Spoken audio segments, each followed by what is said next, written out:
आज हाम्रो हातमा भएको एउटा सानो मोबाइल भोलि हाम्रो जीवन नै बदल्न सक्छ भनेर केही वर्ष अगाडिसम्म हामीले सोचेकै थिएनौं। किन एउटा मेसिनले मानिसको जस्तो कुरा गर्न सक्छ, लेख्न सक्छ, नयाँ आइडिया दिन सक्छ। तर अहिले त्यो सम्भव भएको छ। यसको नाम हो एआई अर्थात् आर्टिफिसियल इन्टेलिजेन्स।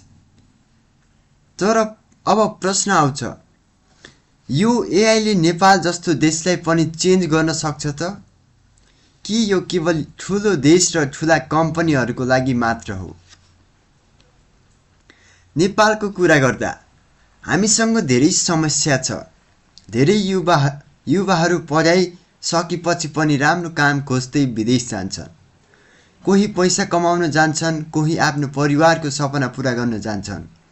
तर सोच्नुहोस्, यदि एउटा नेपाली युवा गाउँमै बसेर आफ्नो मोबाइल वा ल्यापटपबाट संसारको काम गर्न सक्यो भने त्यो सम्भव बनाउने एउटा माध्यम एआई पनि हुन सक्छ।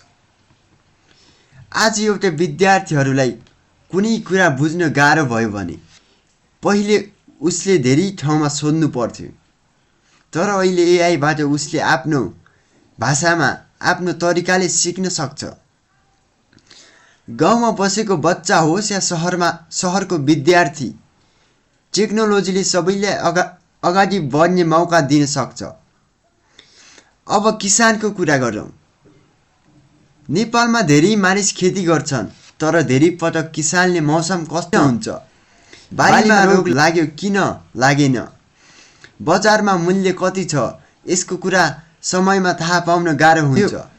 यदि एआईको सही प्रयोग भयो भने किसानले टेक्नोलोजीको हेल्प लिएर राम्रो निर्णय गर्न सक्छ।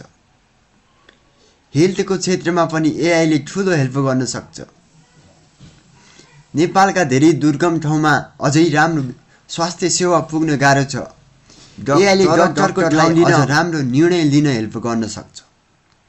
अब कुरा आउँछ जबको। धेरै मानिस डराउँछन् एआई आएपछि हाम्रो काम खोसिन्छ कि भनेर। साँचो कुरा के हो भनेर जान्नेछौँ। एआईले केही काम चेन्ज गर्न सक्छ, तर नयाँ अपर्च्युनिटी पनि ल्याउँछ। जसले एआई चलाउन सिक्छ, नयाँ स्किल सिक्छ, उसको लागि नयाँ बाटो खुल्न सक्छ। तर एउटा कुरा याद राख्नुहोस्, एआई आफैले नेपाललाई विकसित बनाउने होइन। केवल टेक्नोलोजी भएर देश अगाडि बढ्दैन, त्यसलाई प्रयोग गर्ने मानिस चाहिन्छ। हामीले युवालाई राम्रो एजुकेसन दिनुपर्छ, स्किल सिकाउनु पर्छ, नयाँ कुरा ट्राई गर्ने मौका दिनुपर्छ। भविष्यमा अगाडि जाने मानिस त्यो हुनेछ जो टेक्नोलोजीसँग डराउँदैन, बरु त्यसलाई आफ्नो साथी बनाउँछ। एआईले नेपालको भविष्य बदलन्छ कि बदल्दैन? सायद यसको उत्तर एउटा कुरामा छ, हामी नेपालीले एआईलाई कसरी प्रयोग गर्छौँ। किनकि भविष्य एआई मात्र होइन, भविष्य एआई प्रयोग गर्न जान्ने मानिसहरूको हो।